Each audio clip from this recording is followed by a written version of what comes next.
Welcome to Regional Food Japan. This is a cooking channel that specializes in regional cuisine from all over Japan, so stay tuned and learn more about Japanese food.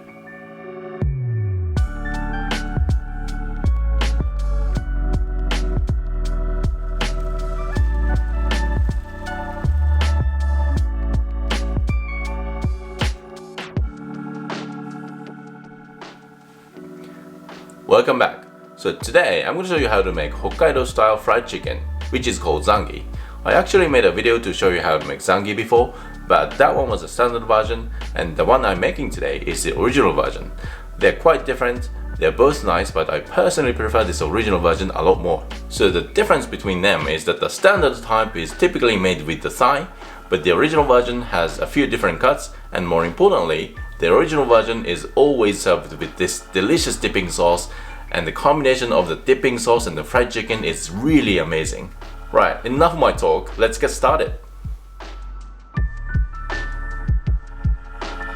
So today I'm using 3 different cuts, which are thigh, chicken wings, these are wingettes, and these are drummettes. And I'm going to show you how to clean and cut them prior to marinating. Let's start with the wingettes. What you have to do is very easy. Just pick it up and make a cut on the backside. This will make it easier for the wings to absorb the seasonings while marinating.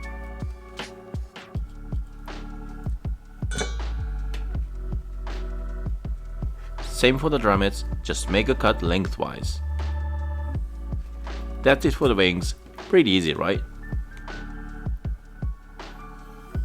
Now I'm gonna move on to the thigh. You have to do a bit more with it than the wings, but shouldn't be too difficult.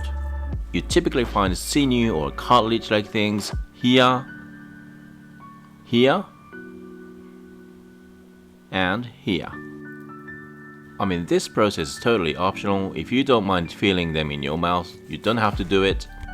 Or a really good poultry shop could have removed them already. Unfortunately, it wasn't the case with my one, and I don't like having them in my mouth, so I do remove it. Make sure to touch and feel carefully to know where the unwanted bits are, because sometimes they're difficult to find.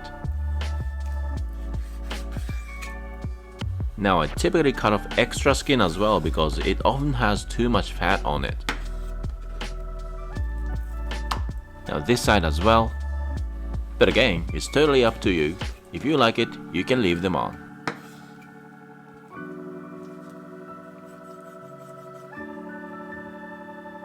Now let's do the final check.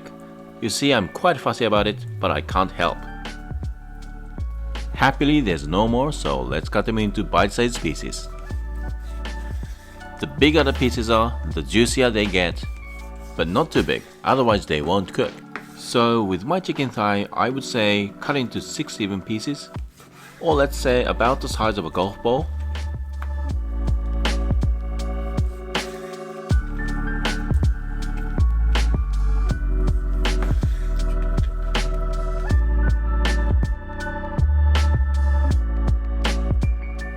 Okay, I'm going to show you how to marinate the chicken from now. The marinade is actually quite simple, so just follow my step and you'll be fine.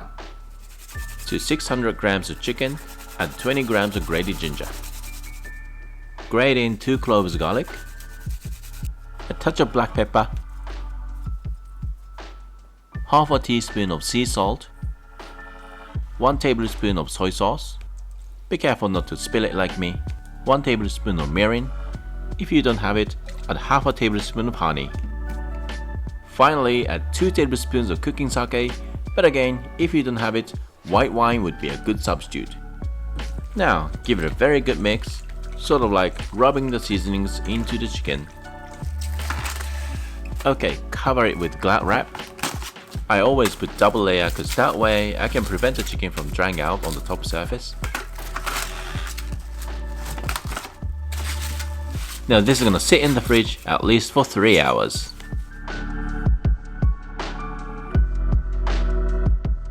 So I'll show you how to make the dipping sauce. The key here is to use the Worcestershire Sauce. This is Japanese brand, it's called Bulldog, but you can use whatever brand that's available in your area. For the sauce you need 2 tablespoons of sugar, 4 tablespoons of Japanese soy sauce, 4 tablespoons of cooking sake, 2 tablespoons of Worcestershire sauce. Give that a quick mix. Finally, a touch of ground white pepper. Now we're going to heat this on the stove to cook away the alcohol and dissolve the sugar.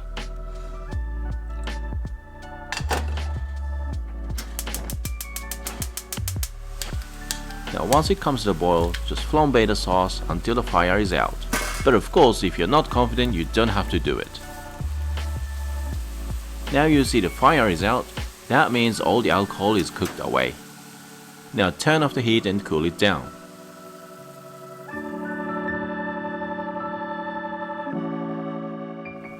I'll show you how to dust the chicken from now. The key to crunchiness is to use 2 types of flour. Here we go. Now once you take out the chicken from the fridge, add a heaped tablespoon of plain flour. Mix that well to create sort of like a batter coating. This is going to actually help prevent dusting from coming off the chicken when frying. Now this is how I organize my dusting station. Now in one of the trays, place potato starch at the end that's away from you. Now dust the chicken very well. Please do make sure that the entire surface is thoroughly coated.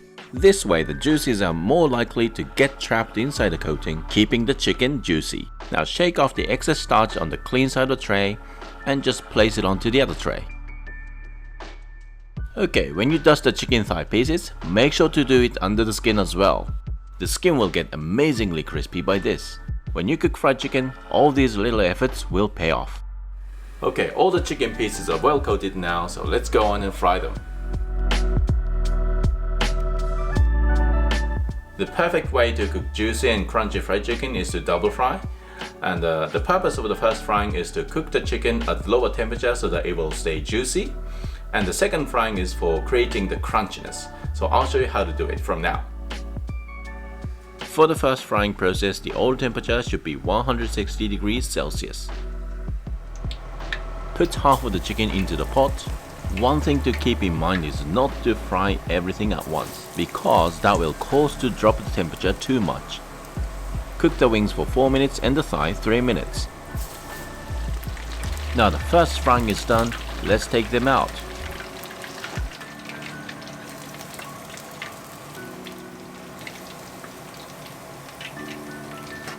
Make sure to skim off the bits as well, otherwise they're gonna burn in oil, giving that unpleasant smell to the chicken.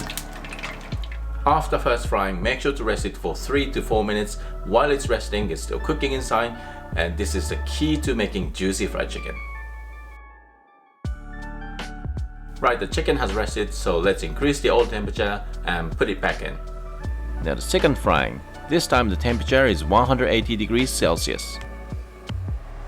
Put all the chicken back at once this time.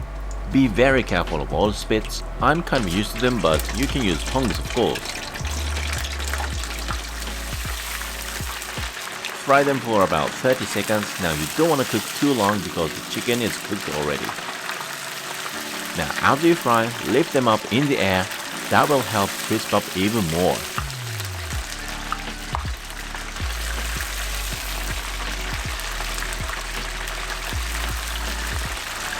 Right, they're done now. Let's take them out.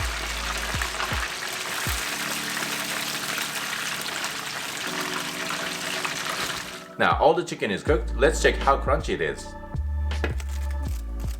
As you can hear, it's perfectly dry and crunchy. If you fry chicken the way I did today, the chicken will stay amazingly crunchy even after it's cooled down, so make sure to try this out. Now let's dish it up.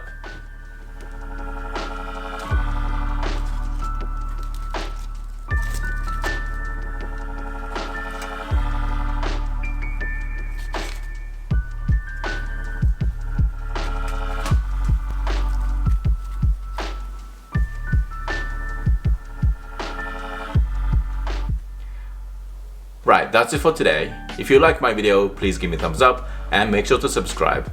I'll see you next time. Thanks for watching. Bye. If you want to learn more Japanese recipes, make sure to click the link in the description box to visit my website.